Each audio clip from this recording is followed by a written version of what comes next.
এই নাও। দাঁড়াও 1 মিনিট। আরে কি আজব, তুমি সবসময় খালি ফোন নিয়ে পড়ে থাকো। তোমার এই রোজ রোজ দুধ খেতে না আমার ভালো লাগে না, আমার একদম।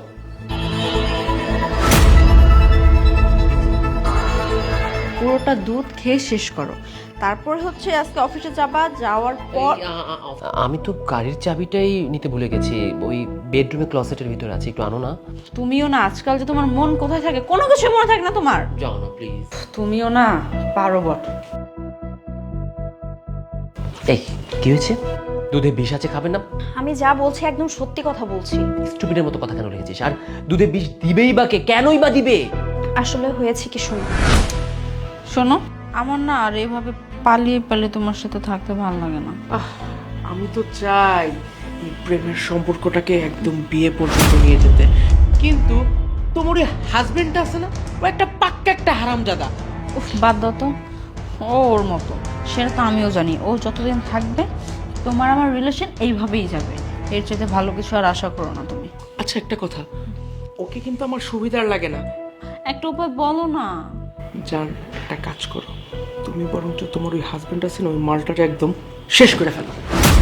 কি মেরে ফেলবো মানে? কি বলতেছো এসব? তুমি পাগল হয়ে গেছো নাকি? আরে ঘাবড়াচ্ছ কেন? বিষ খাওয়ায় মেরে ফেলবা, বুঝতেছো না কেন? না না না, এগুলো করতে পারবো না। ওকে যদি মেরে ফেলি তাহলে থানা পুলিশ হবে। জান শান্ত হও, লাশ পাইলেই না পুলিশ আসবে? লাশই তো পাবে না, লাশ শুদ্ধা গুম করে দিব। ওরে আমার বাবুটা, এই না হলে আমার বয়ফ্রেন্ড। তোমার মাথায় যে এত বুদ্ধি সেটা আমি আগে জানতাম না। আচ্ছা শোনো, তোমার হাজবেন্ড তো প্রায় টাইমে ব্যবসার কাজে বিদেশ যায়, এর মানে আমরা যদি মেরে লাশটাকে গুমও করে দিই, মানুষজন জিজ্ঞেস করলে বলবা কি ব্যবসার কাজে বাইরে চলে গেছে, ঝামেলা শেষ। ঠিক আছে, সমস্যা নেই, তুমি যেভাবে বলবে সেভাবে হবে, কিন্তু এই মালটাকে আজকেই শেষ করতে হবে। আজকেই? যত তাড়াতাড়ি পথের কাটা সরবে ততই না আমাদের ভালো। কিন্তু তোমার ওই বোনটাকে না নজরে নজরে রাখতে হবে, ওকে দিয়ে আমি ভরসা পাই না।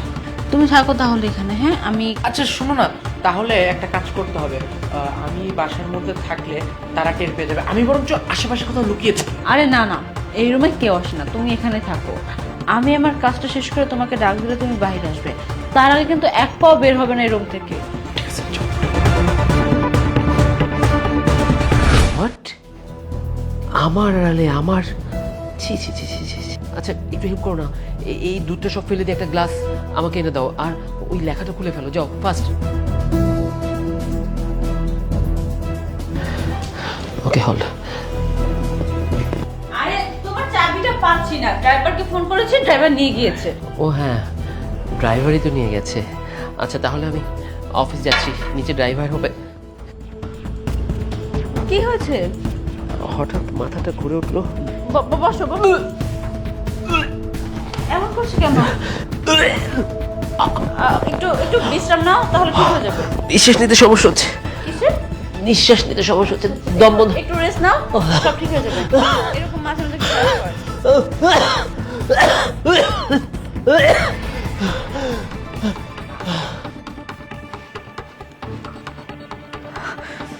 আরে বাস, মাল তো একবারে শেষ।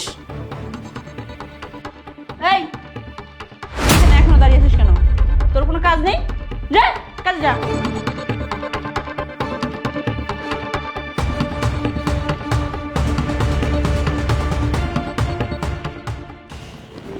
এখন আমি আমার যেভাবে মনে চায় আমি সেভাবে ঘুরবো ফিরবো, কারণ এই বাড়ি ঘরদোর সব কিছু হচ্ছে আমার, আমাকে বাধা দেওয়ার মতো কেউ নেই। কোথায় সোনা? বেরিয়ে আসো, আর লুকিয়ে থাকতে হবে না।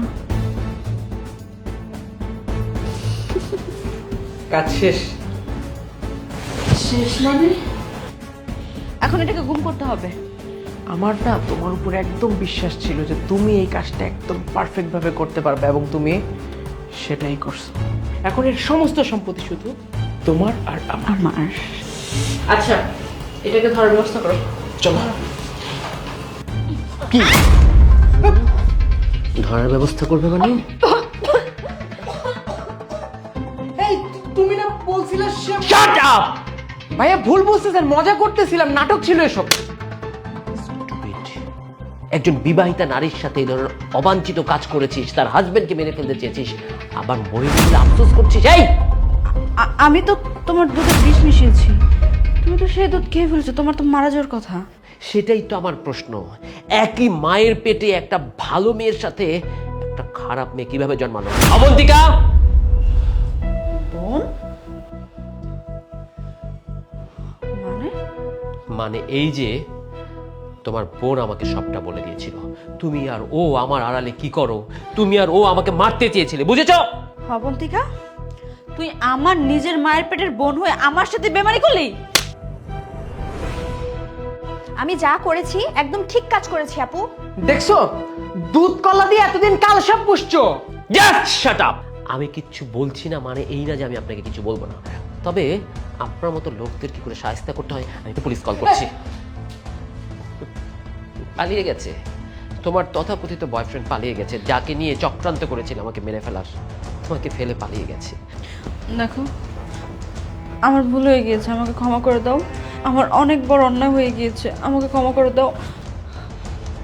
তোমার কোনো ক্ষমা নেই অবন্তিকা, আমি তোমার বোনের গায়ে আর হাত তুলতে যাচ্ছি না।